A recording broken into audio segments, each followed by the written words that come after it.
कर माझ्यासारखं बहिणीला मारतोय? तुझं लय झालंय नाटक सारखं सारखं. चुकून लागलं कुत्र्याला मारताना.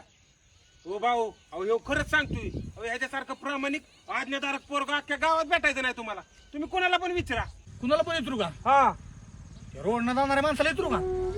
नको नको, अख्ख्या गावात कुणाला बी बोलवा, पण ह्या माणसाला नका बोलू. आता तर मी त्यालाच विचारणार, तू काहीतरी काळबेर केलंय. ओ इकडे या. आम्हास पाचन करण्यामागचा निपक्षपात हेतू आम्हास समजेल काय? हे लेखणीदारी, हे विचार प्रवर्तक, आपण या स्थानावर उपस्थित आहात याची आम्हाला जाणीवच नव्हती.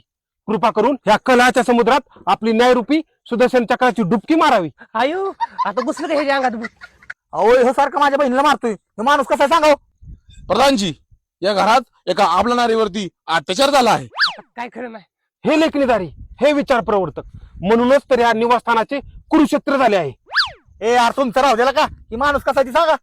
हे सांड व्यक्तीच्या धन्यांनो, मी जे इथं सत्यकथन करणार आहे त्यासाठी तुमच्याकडे धैर्याचं कवच आणि संयमाची ढाल आहे काय? हे लेखणीदारी, निश्चितच आपण सत्य बदले. हो ते काय माहित नाही आम्हाला, या माणसाबद्दल सांगा फक्त. या अतुल नामक इसमास आम्ही कित्येक वेळा जलकुंभावरती लज्जा उत्पन्न होईल असं वर्तन करताना आमच्या दृष्टीने पाहिलं आहे. हा इसम राज्यात फेरफटका मारत असताना स्त्रिया लज्जित होऊन धावत निघून जातात.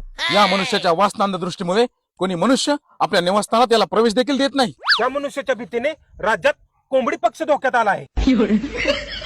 हा मनुष्य व्यापारी संकुलात जाऊन परत आल्यानंतर तो व्यापारी महोदय त्याचं छायाचित्रण यंत्र बहुधा तपासून पाहत असतो. हा मनुष्य प्राणी एका शोषित नारीवरती हात उचलण्याचे दुष्कृत्य करणारच. त्या मनुष्यास 100 कोडे मारणे क्रमप्राप्तच आहे. अयो आता तुला ठेवतच नाही, इकडे तर. हे लेखणीदारी, हे मंदबुद्धी मनुष्य कोण आहेत? येथे आम्ही उपस्थित असताना त्या स्त्रीलाशी भ्रमिष्ठ नालायक मनुष्यात दंडित करण्याची चेष्टा करत आहेत. विधीचं चक्र फिरू लागलं आहे. इथून पलायन करणे हेच आपल्या हिताचे राहील. विलंब कशाला?